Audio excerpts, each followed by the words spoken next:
There's a version of this conversation I expected to have, and this wasn't it. Ed Hinman graduated from the Naval Academy, played 4 years of football there, spent 8 years in the Marine Corps, then earned a master's degree in history, and became a bodyguard. He'll tell you that's a straight line. I'm still not sure it is. Ed wrote a book called The Barbarian In You. The argument is simple enough to say in one breath. We're built for vigor, wonder, and fellowship.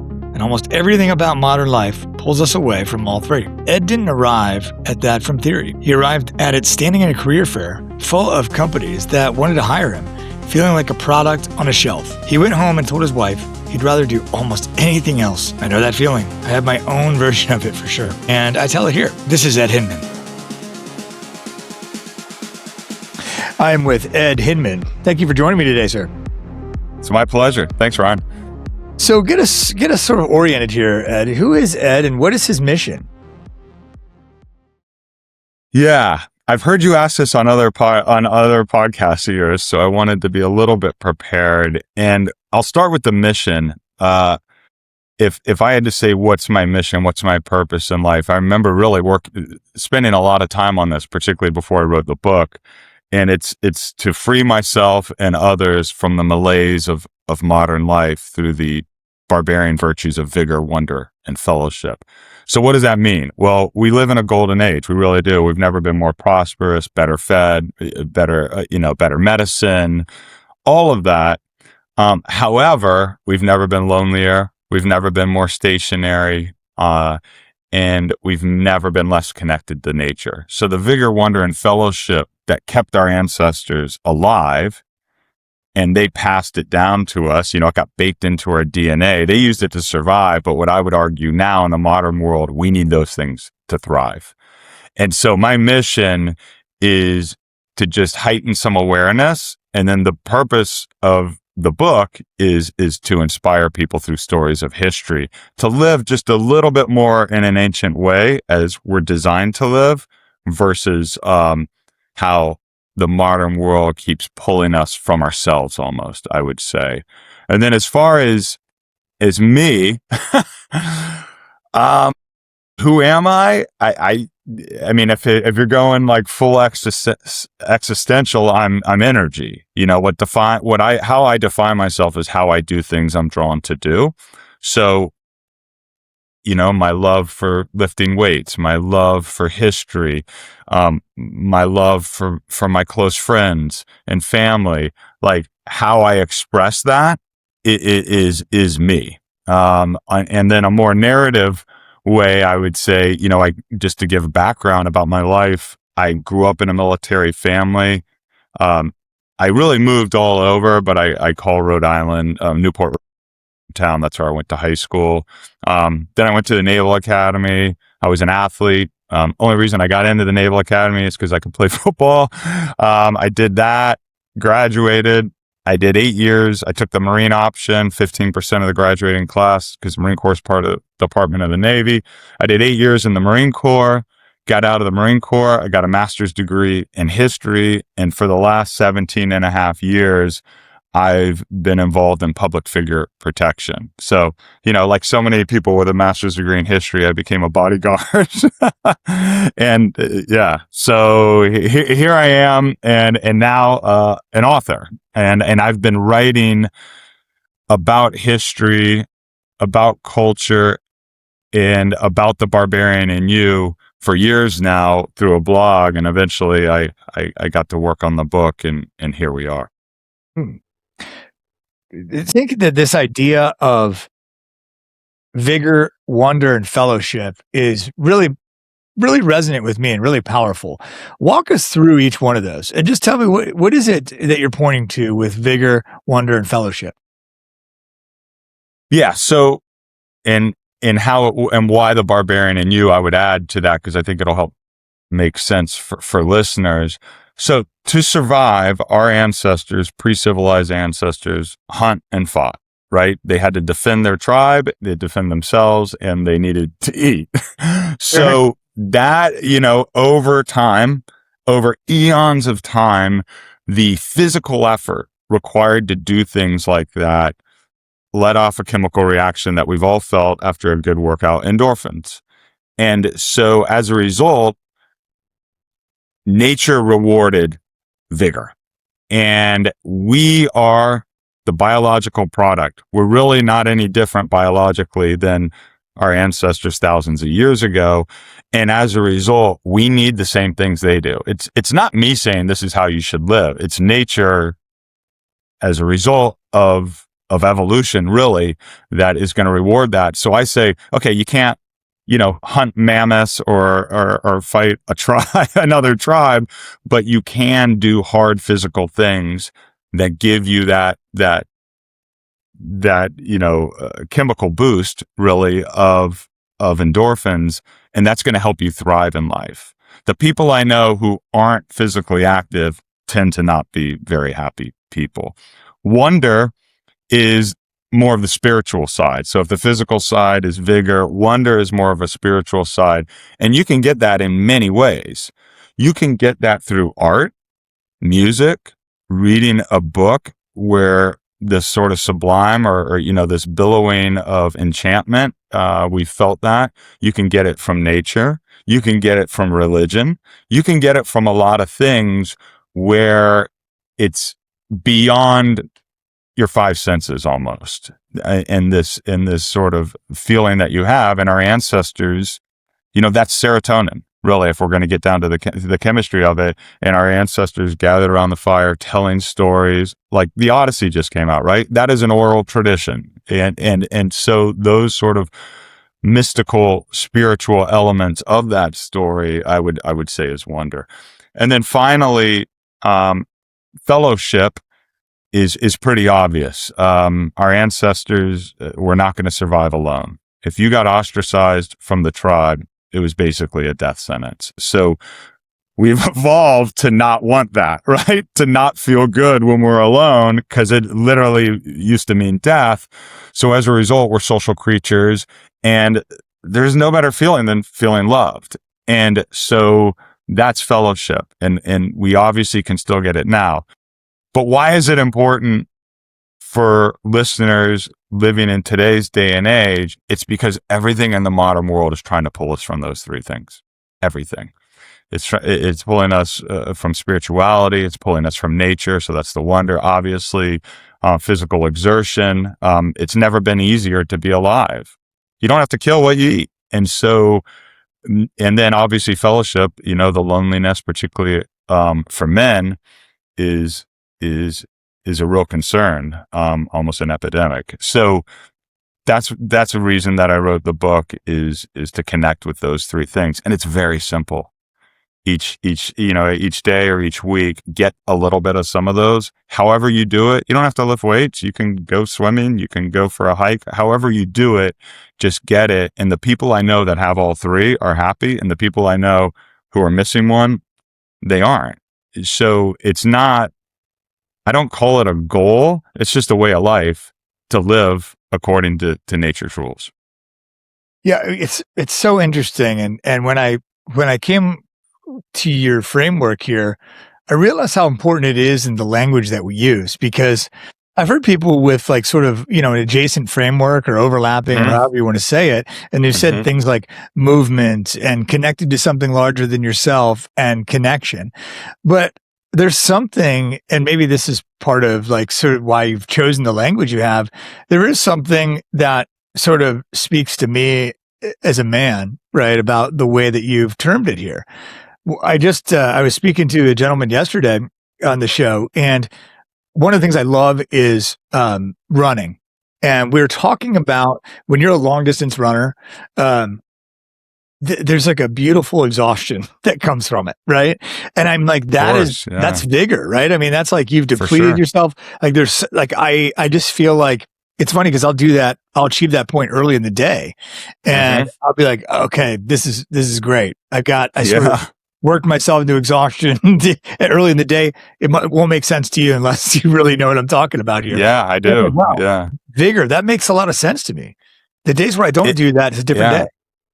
For sure. Yeah, you're changing your state in a completely natural way that your body and everything is designed for. We're designed for movement. So yeah, it makes complete sense to me. And when you're done too, you're proud of yourself.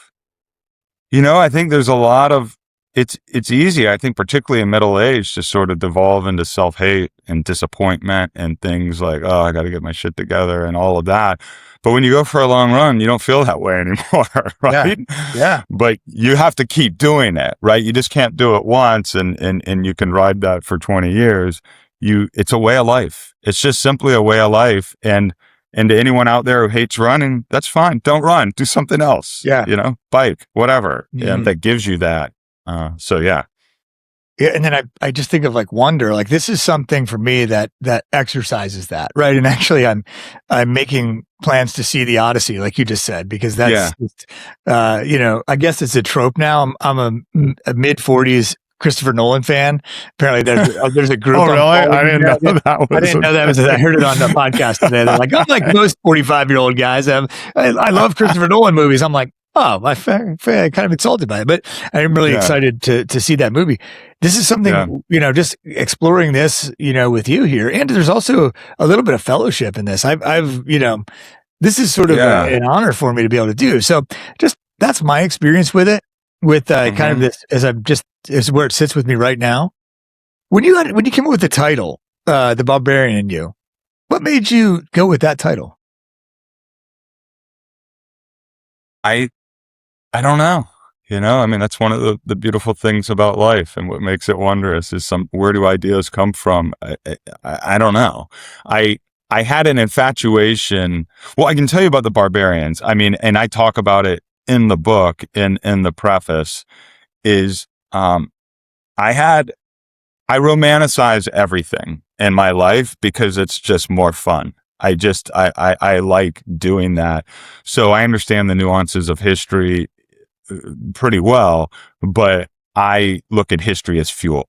I look at the positive attributes of people. Like I write about Julius Caesar and his wanderlust, going into places like Britain that people back in Rome didn't even think existed. And I realized that Caesar is also a genocidal killer and a tyrant, right?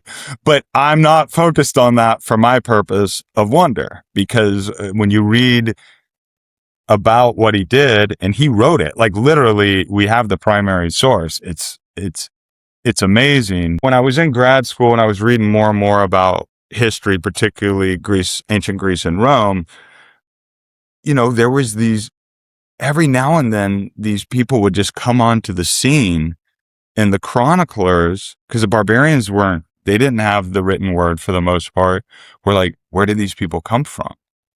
And everyone had like these guesses, and then finally Tacitus 2,000 years ago wrote about Germania, the land of the German, and said that, you could walk 40 days and not see the sunlight, and men were half men, half beast. And they were using their imagination to describe these barbarians. But the more I studied them, the more I read about them, the more I realized that for some of them, not all of them, they wanted no part of civilization. They didn't want to become Roman, even if that meant better roads, better commerce, all these sort of material advantages.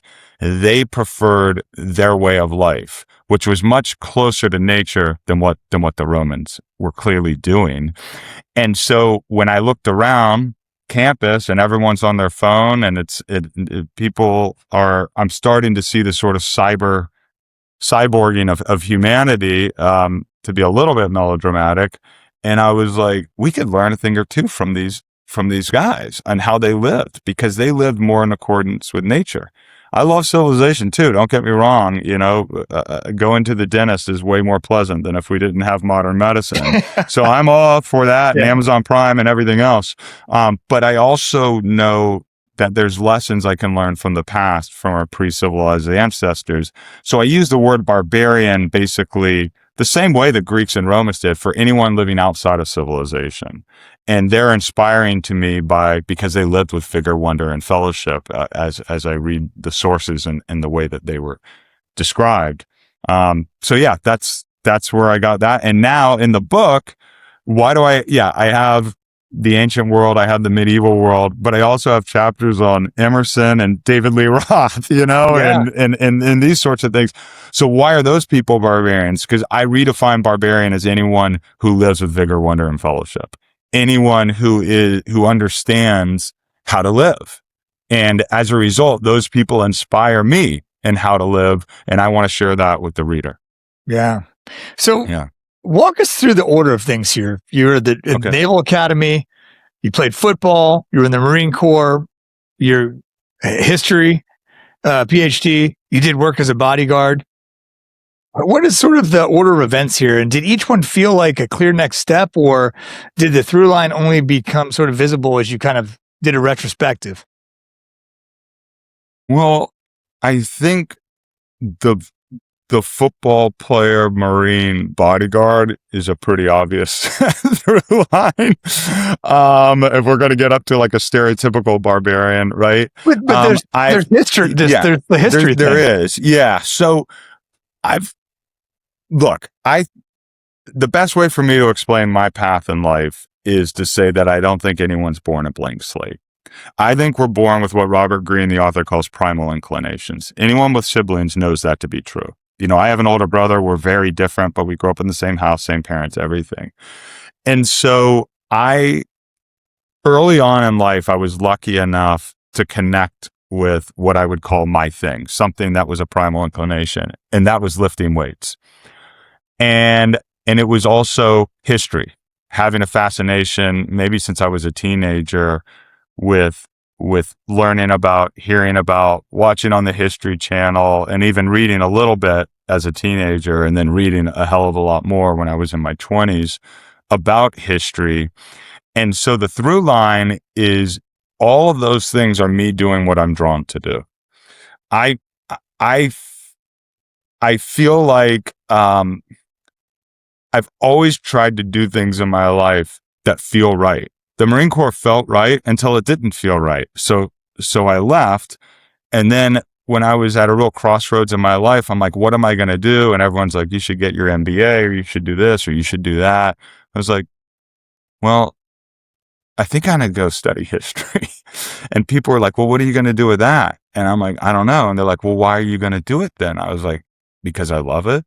Like, is that a good enough reason? And so I did. And look, I was in a fortunate position where I could do it. I wasn't married with 4 kids and all of that sort of thing. So I did it. And what I learned, Ryan, looking back on it, is I wouldn't have been successful in my career as a bodyguard and in private security if I hadn't gotten that history degree. So people would be like, that sounds really unrelated. How is that? Well, it's because the vehicle for my success in security has been my writing. It wasn't my ability I was okay, I think, as a bodyguard, but then I started writing book reviews on my own on security related matters, and my company started posting them internally on the intranet. It caught the eye of our founder, a guy named Gavin DeBecker, who's also a best-selling author. And next thing you know, I'm leading the recruit division. A few years later, I'm leading the training division. I'm writing curriculums. I'm writing essays. I'm getting things published slowly online, and then with newspapers and things like that. And so what I realized is, because I followed my heart and pursued history, not knowing how it was going to pay any dividends and not even really caring, just because I love it, that any focus on mastery on something that you're drawn to do can pay dividends. And when you combine unrelated things like being a bodyguard in history, or being able to write, then you have a unique you. There's a lot of writers, there's a lot of bodyguards, there's not a lot of both. And so the best way I can describe that through line is I followed my heart, and by following my heart, I gained mastery in things that served me throughout my life and career. So the question I want to ask is, it's almost a little too abstract, but I'm gonna try it, because there's I'm all about abstract. there's sort of this, there's sort of questions that I cling to through this podcast, because where this came from, Ed, is I had this experience when I was like 38. Like, I have the checklist and I like did it all. Like, what do I do now? And it was somebody else's checklist, right? And I just right, exactly. I didn't do mine. So so where that comes from is I'm curious in like, I was just like, well, what if I just talk to people about what like a successful life is and where that overlaps with fulfillment? And one of the findings that I found, and at this point, I think I've recorded over 200, I've had over 200 guests, and I've talked to some just fascinating people. And what I've can, and they don't use this term, this is my term, but this is what I hear you saying is that you trusted yourself. Like it was okay to be like authentic. What do you think empowered you to just trust yourself to such a degree that you knew this would work out? No one's ever asked me that question. That's a really good question. I have regrets in my life for sure. And I have, and one of the reasons I left the Marine Corps was I was in pain, with where I was in my life and frustrated because the thing about the military is you don't have a lot of control over what you do and where you go. And I had an expectation that was never fulfilled for me. And so that led to great frustration, and that pain, I think, pain's a valuable teacher, and it can really get, like you talked about it, you're 38 in your life and you're like, is this it? Like, is this it? Like I did what everything did. And yeah, I got money and I got all these things, but I'm not feeling satisfied with life. And so, what that pain did, and maybe I suspect it did for you, Ryan, is you found what I call your dirt road. And in the book, I start out literally, I'm on a dirt road in Cuba. And this is when I reached this culminating point. And the pain pushed me to ask myself, what do I want? What do I want? Like, we're just so conditioned from, I mean, that's the way school is. It was the whole point of it is to get you to conform. And I did not only did I go to, 12 years of public school, I went to a military college and then was in the Marine Corps. So I was doing a lot of what I was being told. And I don't have a bad opinion of the military. I have a great opinion of the Marine Corps, and it did a lot for me, in a lot of ways. But by the time I was 30, it just wasn't my path anymore. And so I think from that point on, I made myself a deal that you are going to do what you want to do. When I was getting out, when I was about to graduate grad school, I had to decide what to do. Am I going to go on and pursue a PhD? I was like, that's another 5 years. And it just didn't feel right. And so, a lot of people were like, well, go to the Service Academy Career Conference. And that's where like graduates of West Point, Naval Academy, you go to this thing, all these companies, government agencies all come in and basically want to hire you. And I was walking around and I felt so deflated. It felt like I was like a product, like a cog in this machine of like, oh, you were in the military, now you're out of the military. This is the path. This is the track everybody takes. You can go work inside the Beltway for the government or a consulting company or corporate America. And look, I got great friends who are awesome people who work in those, but it just wasn't my path. And I felt so alienated. And I came back home, and it was hard to tell this to my wife because she was she was a lawyer and she hated it, and she was paying the bills. I wasn't making any money. I was just a grad student.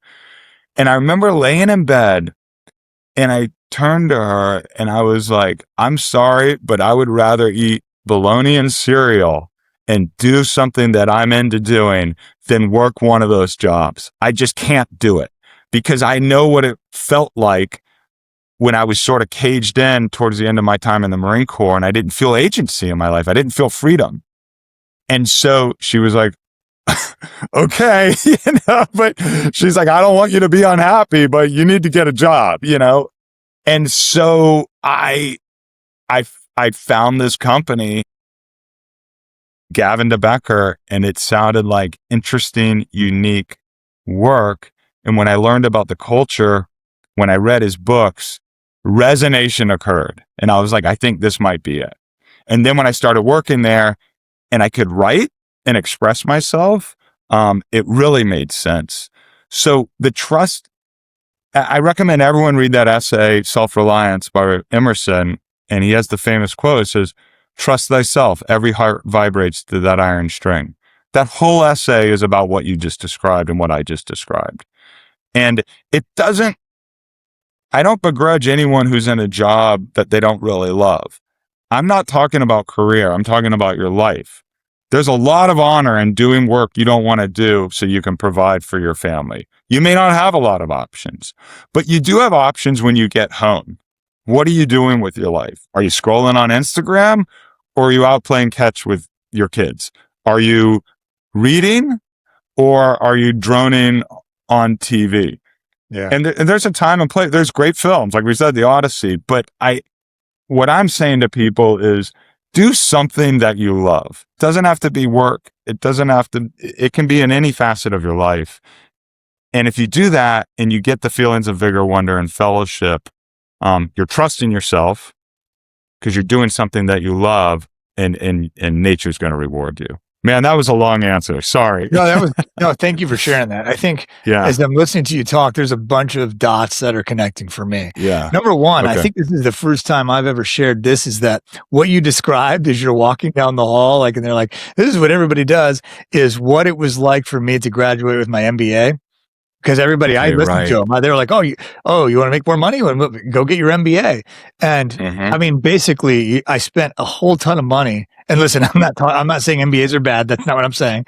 But what I'm saying is that what I basically learned is that nobody really knows how the business world is sort of functioning, and you have to be able to you have to be able to look confident and sort of make the right decisions. And a lot of it's luck. And I'm like, wait, what? I just paid for that? Yeah, that was my takeaway from it.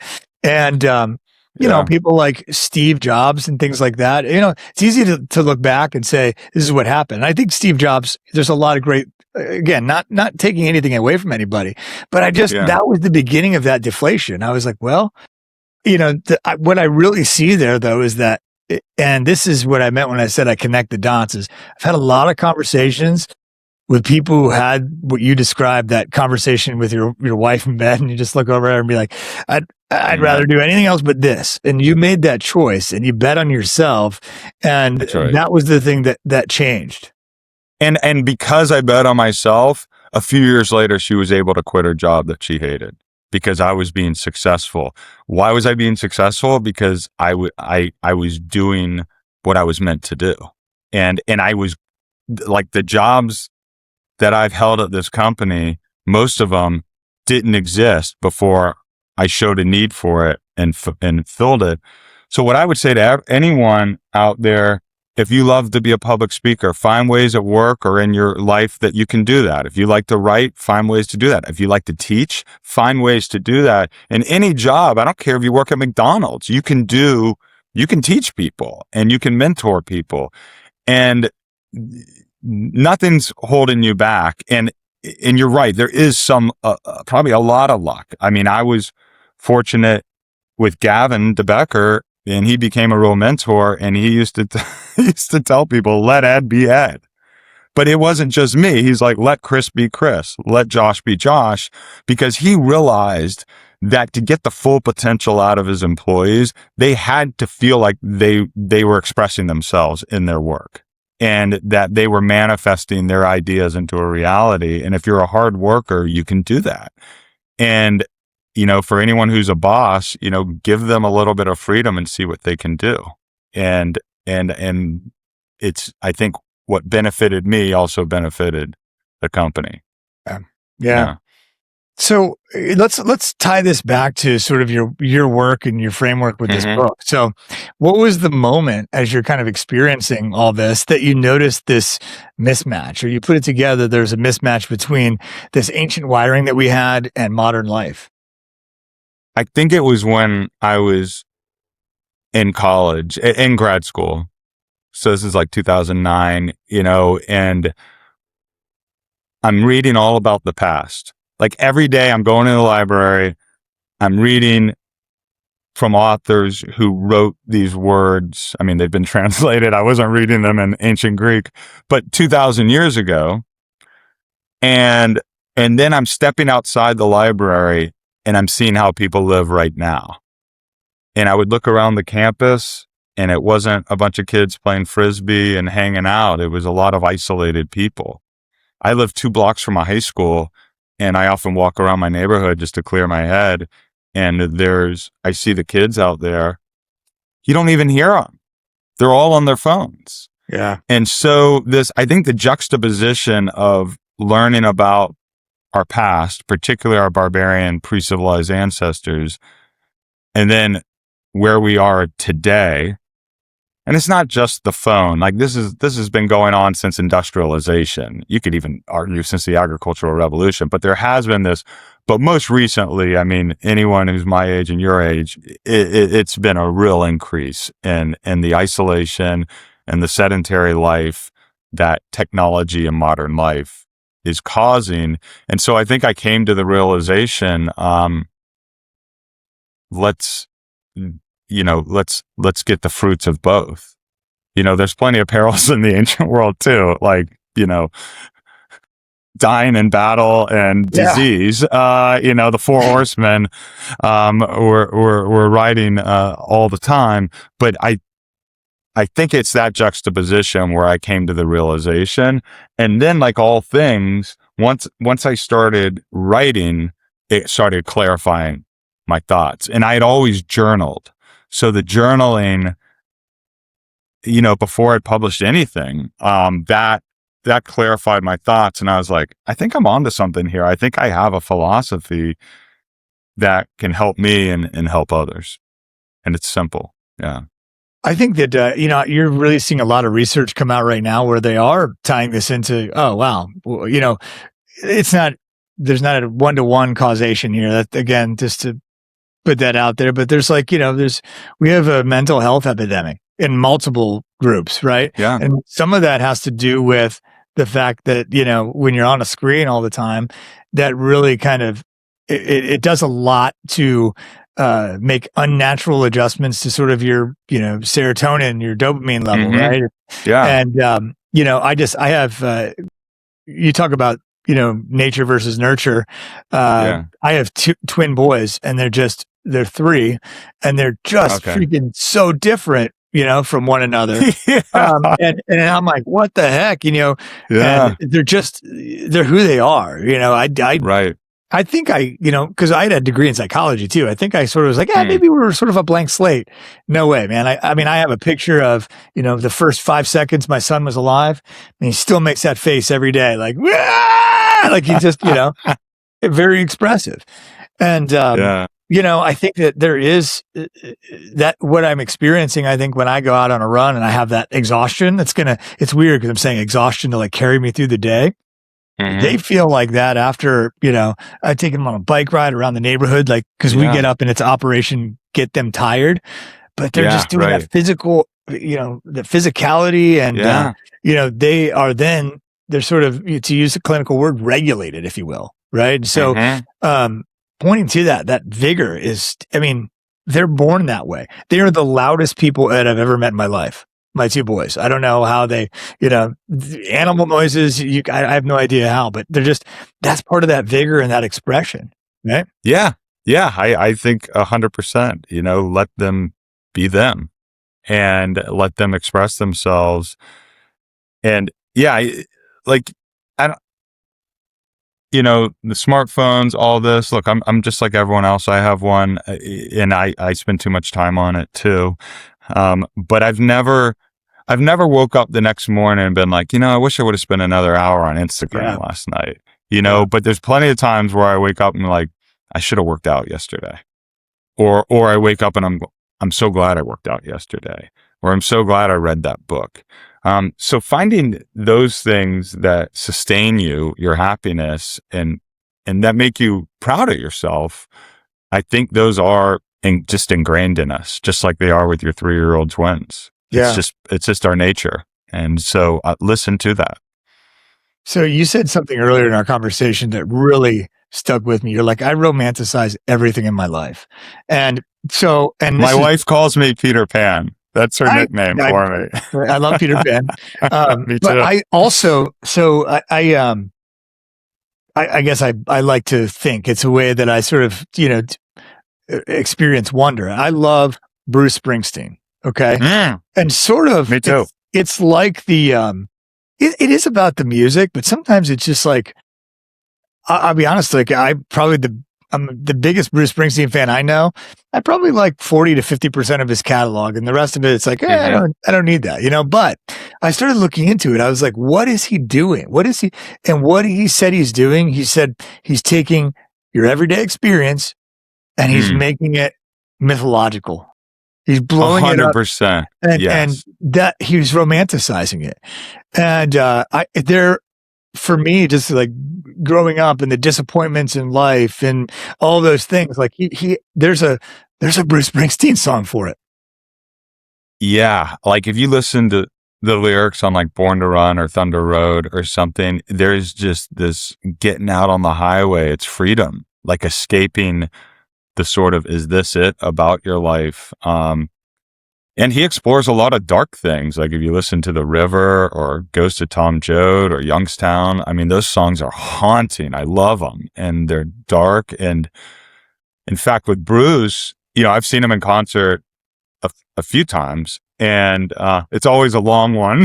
That guy's a machine. It is, yeah. But his autobiography, Born to Run, is one of my favorite books. And in fact, in the final chapter, of my book, Fellowship, I start out with an anecdote that he tells about he and Clarence Clemens, his saxophone player, meeting for the first time, and that there is instant resonance. So it's not only like activities that you're drawn to. We've all had experiences where someone feels right. Like, it's not a dating app where looking at likes and all of that. It's such a deeper resonance, and Bruce's music is like all great art. It makes you feel, and a theme that runs through my book, The Barbarian In You, is trusting your feelings. Obviously, Vigor, Wonder, Fellowship are feelings, but not like you said, when you're listening to others or you're trying to do something analytical, just go with your gut, what you're feeling. That's the barbarian in you speaking to you through intuition. So it's not just, life isn't an experience just through the five senses and logic in your brain. It's experienced through resonance. It's experienced through inclinations, through intuitions, through deja vu. These are messages coming at us at such a subconscious level. I could argue a spiritual level, that Bruce evokes that. And I think a life where you listen to that, at least, is going to be a better one. And that's the barbarian in you serving you, is listening to that ancient part of you that's saying, go do that. Take that dirt road or pursue that activity. And when I follow that, looking back, I mean, I'm 50, looking back on my life, it served me well. Yeah. We were talking about the Odyssey. That's a mythology, right? If you think about that, I mean, they're in a way, I mean, there wasn't Greek gods, like, for real, right? There was I hope I'm not offending anybody's beliefs, but they were explaining something about the human experience. I mean, right? I mean, we don't know, right? True, we don't know. There's as much proof of the Greek God as there is the Christian God, or and so who am I to say? It's just so alien to us. That's part of what we love about, like, these pre-Christian worlds, is the gods. Yeah. They were jealous, envious. Yeah. It wasn't the last shall be first and the first shall be last, and treat everyone with kindness. It was dominate people. I mean, that's your classic pagan god, whether it's a Norse god or a Greek god. And that's the part that gives us wonder, because it's so different than the way we not how we were raised, I think. Sorry. I just felt the need to No problem. say that. Yeah. Ed, what are some ways that you said you romanticize your life? What are some ways that you do that? So many, so many ways. I here's how I do it to enhance my life. So I will, if I'm lifting weights and I need inspiration, I will literally picture my ancestors sitting around watching me, judging me, encouraging me. I feel that they're there. I mean, I really feel that. Yeah. Whether it's empirically true, I don't care because it It serves doesn't me. matter. Yeah. It doesn't matter, right? I have a chapter in the book about General Patton and his belief in past lives. And those past lives, I make the argument of it doesn't matter if it's true, and you can't prove one way or the other, really, but he believed it and it served him in life. It gave him a sense of destiny for himself that he worked towards. And for me, having my ancestors there and is a reminder of who I truly am, my primal nature. And I'm doing something very primal. I'm lifting heavy metal, right? Yeah. And that gives me the strength to be like, don't be weak. These guys are depending on you. And so I use that. Other ways I romanticize when I read history. History to me isn't just a bunch of facts. History or even lessons. History, the reason I read history is because it gives me wonder. And so when I use my imagination and I'm thinking about Caesar crossing the English Channel and there's Celtic warriors on chariots painted blue with their hair spiked in clay, careening up and down the Kentish cliffs. And his legionnaires are looking, it gives me chills just to talk about looking up there and seeing this. It ignites my imagination and it makes me want to write about stuff like that. So it's fuel too, not just wonder. You know, when I go on vacation, I visit historic sites. That's what I love to do. So my wife had a work trip recently in London. I went with her and I took a day trip to the Battle of Hastings where William the Conqueror fought the famous battle in 1066. And I walked the ground. Mm-hmm. The slope's still there. The abbey that he built, the ruins from that are still there. And I imagined that I was in the battle. And it gave me a better understanding walking the ground and feeling the ghosts. I want to feel that way. So that's a big part of it. Yeah. But that's just how I want to live my life. And I get to live life in a way that's magical and a way that's inspiring, from these people who died 1,000 years ago. And so it just romanticizing friendships, romanticizing history, romanticizing nature, is me choosing to live life with mystery, with imagination, with spirit, all of those things that I think make us human. Yeah, that's a good point. I mean, the imagination and the romanticizing, the making myths of, that's a human thing, right? I think you just sort of like hit that on the note. That is something that we do, and it has power over us. It does something to us. And I think we're losing that in the modern world. Yeah. So I think it serves us to reignite it. Yeah. I want to talk about men, and this conversation has been one that I've got to have with several people. But there's something happening with men. Like you've talked about in some of my research with you. You talked about how modern men have become busier, lonely, and fatter than any generation. What's going on with men? It's a really good question. I think in a lot of ways, I don't want to be melodramatic, but you see a lot of headlines like men are in crisis, particularly young men. And I think the easiest way to explain it is technology is not serving men, and it's pulling us away from who we truly are. It's pulling us away from our brothers, and less men are involved in, when our grandfathers came back from World War II, they joined the Elks Club or the Hibernians or whatever, and they had brotherhood. That was really important. Well, they didn't have TV. They didn't have cable TV. They didn't have video games. They didn't this is what you did. You hung out on your front porch and you talked to your neighbors. And so much of that has gone away. And the path of least resistance is just to stay home. And so men are suffering as a result because they're lacking brotherhood. They're lacking an active lifestyle because there's less blue collar jobs and things that require you to be physical. And I think they're just consuming, they're not expressing themselves with any, a lot of people are, don't get me wrong, but the ones who are suffering, I think they're lacking a creative outlet too. And I would classify that under wonder.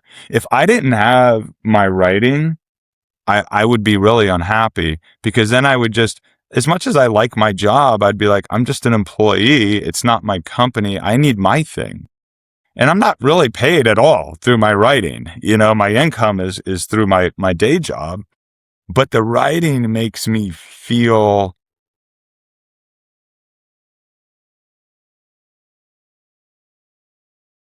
like I matter. Yeah. Like I exist, and that I'm not just a cog in this societal machine, but that I have something to say about what's going on inside of me. And that makes it my thing. The medium can be anything, right? It can be running. It can be pottery. It can be whatever it is, but some element of expression that is you, and it's serving you. You're not a means to an end. You are the end. And so I think if more men had their thing, we wouldn't be in the situation that we're in, where men are really, really struggling. I think back to my grandparents, my mother and father. They were apparently growing up, they had some troubles. Like my grandfather was in AA for 30 years or whatnot. Mm-hmm. And, they worked their way through it after he was in the Korean War and things like that. Okay. And so he worked his way through it. They were the most social people that I've still ever met to this day. They belonged to every club, my grandfather was really involved in AA. And it was so funny because I remember we would go, that was like the family hub. We went over there every Sunday, but there were some times where it was like, hey, we're going to come over. Oh, no, we're going to Europe with a couple of friends for a couple of weeks. We're going, oh no, I have my bridge game tonight with the girl, there was always something. And I'm just like, I think about that today. You don't see that kind of thing. And especially for my grandfather was the one, he'd seemed to me like the ultra. Now, of course, I'm going from memory here, but it seems like fellowship is sort of a unique problem for males. What do you think? What do you think the reason is for the lack of fellowship? I think that I think it is a little bit of culture. It's the way we're raised. We're not really supposed to talk about feelings and things like that. It's different. I think that's sort of the tip of the iceberg, if you will, right? Because it's like, I just think I can think about my own experience. I have to be very intentional about connecting with people. Like that's a really good point. I think about my neighbor, right? I was thinking today, he just had he had a pacemaker put in. I mean, it's pretty like routine surgery, new pacemaker put in. And I mean, I really think a lot of him. And I was like, my partner is so good about going and bringing, she like brought him, dinner and stuff like that. And I didn't even go say hi to him. And I'm like, it wasn't because I didn't care, Ed, it was because it was like, that seemed like, it seemed like it's just something that it's not, I haven't made a priority. So when I do that, you know, it has to be like, you know, you kind of have to scan and be like, okay, I'm looking for people I can connect with, you know, who can do this, but it's just not like natural. I don't know that I didn't really answer your question there. I guess I don't think know. there's a lot of, I think what I pulled from your answer is there's resistance. And I think, you know, and you're right. And maybe this isn't even technologically related, because sometimes my job at Gavin DeBecker and Associate is I'm a resource for the associates. So I don't deal with clients. I just focus on the associates and supporting them. And what I've learned, like sometimes people will be like, oh, you know, so-and-so's mother died, or their son's in the hospital. And I'll be like, well, did you call him to check in? I don't want to bother him. No, bother him. If he doesn't want to be bothered, he won't answer the phone, and you can leave a voicemail, but call them and let them know you're thinking about them, because that feels good as a human being, because you're feeling loved and appreciated and valued. And someone is saying, I see you. I think so many people now are going through life, they don't feel seen. Yeah. And, you know, going over to your neighbor and being like, hey, just wanted to say hi, check in or whatever. And look, I'm guilty of it too. I'm certainly not perfect, but I never look back the next day and like, oh, I regret going over there and telling them. Yeah, I know. Yeah. You feel, and you get something out of it. You feel good. And because that's how we evolve, to look out for one another. And so, but I think the resistance now, it holds people back. It's like, it feels like more now than ever, or maybe it's just because of the age I'm at, but you invite people to a party at your house and they won't RSVP, a lot of them. And then some of them that day will text you and flake and say, oh, I can't, and I know how they feel, because sometimes if someone asked us to go out to dinner with them, and we did, and it's Friday night, and I'm like, oh God, I just want to sit here and not do anything. I don't want to go. I just want to relax. Where when I was in my 20s, I'm like, where's the party? Let's go. Yeah. But every time I do go, I'm happy I went. Every time. Because I'm having I'm involved in human connection. So I encourage people, if you're feeling, it's the great book, and someone is actually a good friend of mine, Stephen Pressfield, wrote The War of Art, and he talks about capital R resistance. Yeah. And everything, with the greater the resistance, what he's saying is that's the message that you should do that. Yes. Right? It's like, because the resistance is keeping you from writing your book, or it's keeping you from the workout. It's keeping you from going out. It's keeping you from Vigor, Wonder, and Fellowship. Yeah. And so when you feel that resistance, you're onto something. And like Ryan Holiday says, the obstacle's away. Go through that. Exactly. And then you're going to be happy you did. But I think the resistance right now is just overwhelming for some people. Yeah, it is. And I guess it's interesting because, I mean, we're certainly shining a light on something, but it's funny that, like you said a couple of times, you would not regret going over there. I wouldn't either, but it's something's not being reinforced, right? That resistance. It's like, wow, that's pretty, whatever it is, and that's the other thing. I think, I work as a personal coach with people, and resistance, it's in here. I mean, it's not actually out yet, right? And so the thing of it is like, okay, right. What is, with capital R resistance, like what is causing them to be resistant to that? And I think that, that's definitely a case of self-awareness, but there is something about, like, because if I just, if my partner as a woman, it's just, that's higher on the priority list to be, I don't know, community minded, I guess, in general. Right. And I think women have more, I think it's almost like proven women have more friends than men. Yeah. And definitely closer friends than men.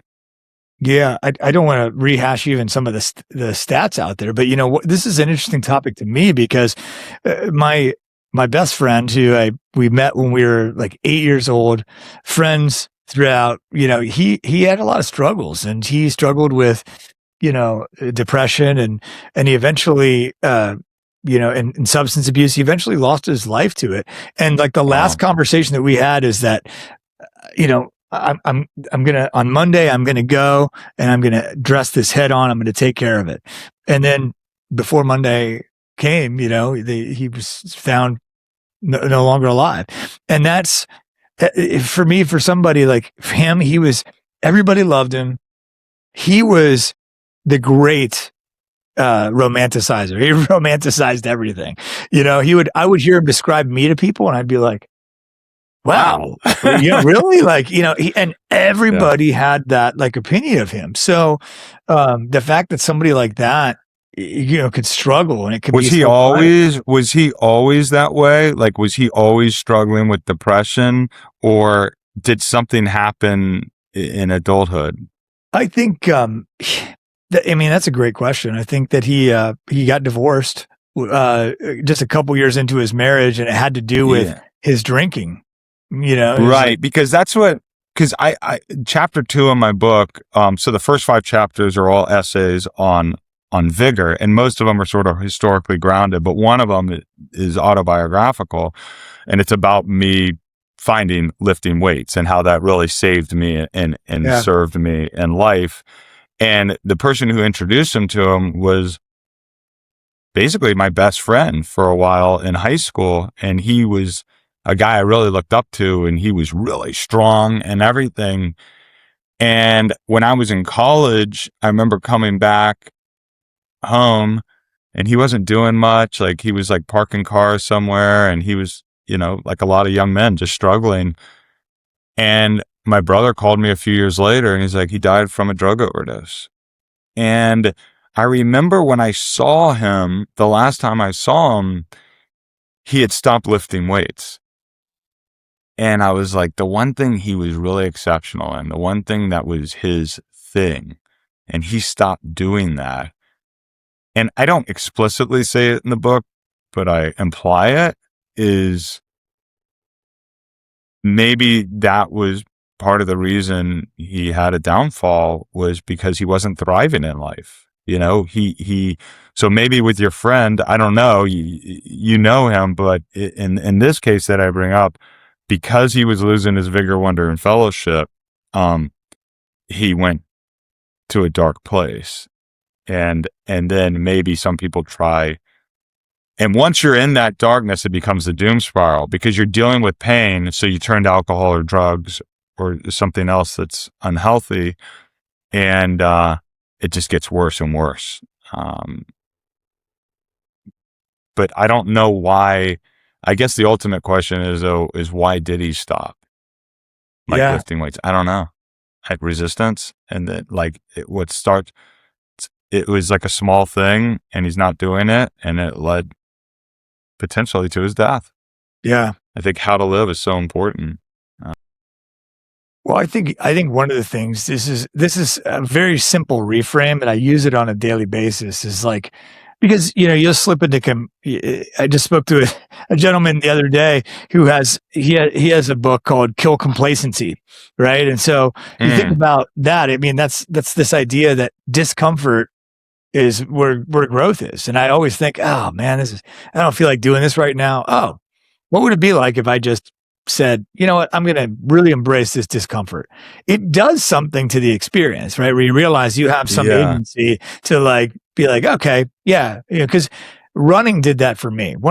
I love running because it's like sometimes at mile 2, it's like, okay, I'm done. And then you're like, wait, at mile 5, you're like, oh, this is my fastest mile. So I know, it's amazing, isn't it? How that is. What's going on here, right? And so it teaches you something about like, okay, discomfort. I think of, I really like David Goggins' books, controversial as they were, but I've heard psychologists describe him that they're like, we basically, they put this wiring on him. They think he rewired his brain to such a degree that he sees something, he gets the reward earlier, with the pain. So it's almost like, that's the theory there. And, it's really wild that you can't. That's interesting. barbarians, the idea of that is like, wow, what if they were like embracing discomfort to such a degree, right? That they sort of had that same moment where they're like, oh yeah, you got to get to the other side of this. So you just got to keep pushing until you get there.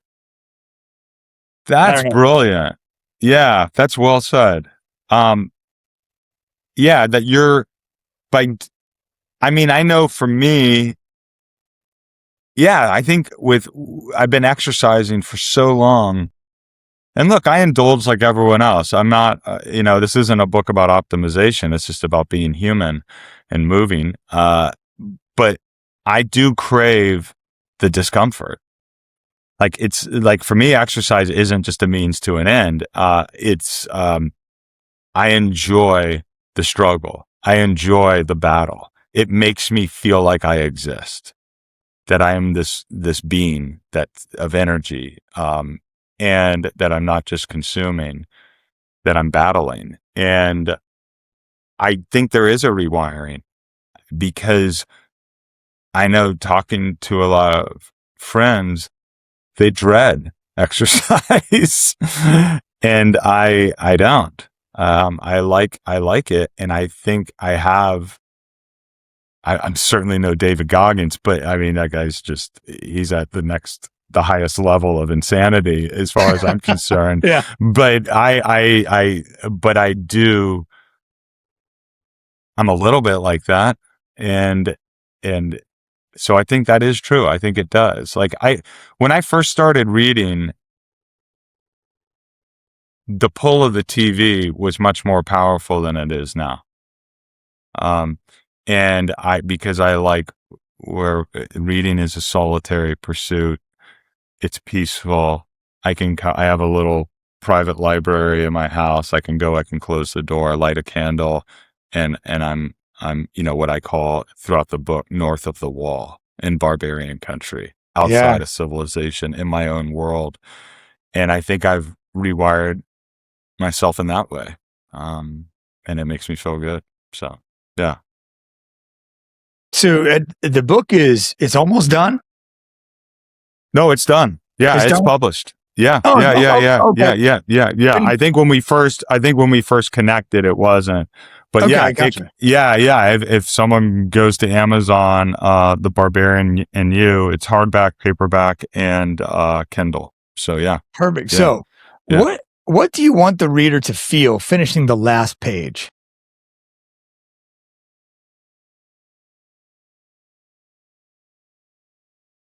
Like the experience was fun. That they just enjoyed it, and I did my best for the tone of the book never ever to be preachy. This is what you should do. I wanted to just share, this is how these people flourished, these characters in this book. And if that resonates with you, then let it inspire you to live in with more vigor, wonder, and fellowship. But more than that, I just want people to enjoy it, to enjoy the stories, to find them fascinating. And if they pull some points from them, and at the end of every chapter, I sort of have a quick commentary about what I think the story means and how it can serve us as human beings. If they take away from that, it's great. But I hope the book's fun. And so far, the feedback I'm getting from people is that it is. I was at dinner last night with a friend of mine, and he's dyslexic, so he doesn't read a lot. And he's like, I've never read a book like I read your book. It was like the ultimate compliment. And his wife was like, wow, you're just consuming that thing. He's like, yeah, it's great. And he's like, it's just speaking to me. And so, I mean, that's the highest praise that I can ask. And it's 15 essays. So if one essay doesn't resonate, just go to the next. And it's easy to read. There's illustrations. I hired an artist, and she did some amazing illustrations to express the book's message of vigor, wonder, and fellowship. So, yeah. So you described writing as a process of getting clear in a way. I'm sort of putting words in your mouth, but there's a processing that's happening with writing for you. Yeah, there's clarity. Yeah. What did you process in writing this book? I'll try to answer your question tangentially, at least. I wrote about what I wanted to write about. The book is total freedom. It's total freedom for me as a writer. It's the only book you'll ever read that has the Roman Empire and Van Halen in it, right? It's like the book is completely, it's almost like I wrote it just for me because it's the things that I'm into. But what I processed is that when I write about things that I'm into, I'm a much better writer. I'm unapologetic. There's a chapter where I connect the French existentialist Albert Camus to Arnold Schwarzenegger, right? I'm a meathead, but I am very curious meathead. And there's a chapter about meatheads. I mean, there's a chapter, and that chapter is right before one on Ralph Waldo Emerson and the transcendentalists, of early 19th century America. So it covers a wide thing, but that's the point, is that you can find vigor, wonder, and fellowship at any time from any type of person, and that any type of person, man, woman, whatever your inclinations is, you can live with vigor, wonder, and fellowship. So there's in those stories, there's something for everyone. And a lot of the praise I've heard is from women. Now, I in the introduction, I talk about it. I'm like, look, let's be honest. This is all the characters are men. Like it's a book for. I had men in mind. I had middle-aged men in mind when I wrote the book, because that's what I am. Right? But a lot of women have gotten a lot out of it. And I actually compliment them and say, you guys are ahead of us on the barbarian scale.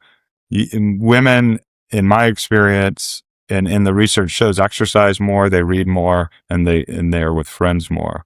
But the process has been to trust myself, to write about what I want to write about. And when I do that, I write clearer, I write better, and the message that I want to express is clearer for the reader, and they get something out of that. You've been very gracious with your time. And today, this has been just an awesome conversation. I sort of love these ones. I did very few of the questions that I had planned out. I did anything with. These conversations are great. Where can people learn more about the book and about your work? Yeah, so barbarianinyou.com. Everything's on there. There's 75 and counting long form pieces on there, all involving history, popular culture, some on my own life, expressing the vigor, wonder, and fellowship message. So they can go there. Like I said, Amazon, The Barbarian In You by Ed Hinman. I'm on there. And then I'm on Instagram, Ed_Hinman is my call sign or handle. I appreciate you having me on. Thank you so much for your time and sharing your work with us. You got it. Thanks for all that you're doing. And at 38 years old, I'm glad you found your dirt road and you're doing this. It's awesome. We're getting there. Appreciate you. Thank you. We all are. Thank you. I think if I had to pick one line I really liked about this episode, it's the one about options. Ed said there's honor in doing work you don't love, so you can take care of the people you're responsible for. He isn't asking anyone to quit. He's asking what you do at 6 o'clock. That's a smaller question than the one we usually ask ourselves, and it's a lot harder to avoid. Again, Ed's book is called The Barbarian In You. You can find it on Amazon and his writing at barbarianinyou.com. If you really like this episode, follow the show wherever you're listening, and then go call the friend you've been meaning to call. Ed's advice on that was 2 words, and he was right. Thanks for being here.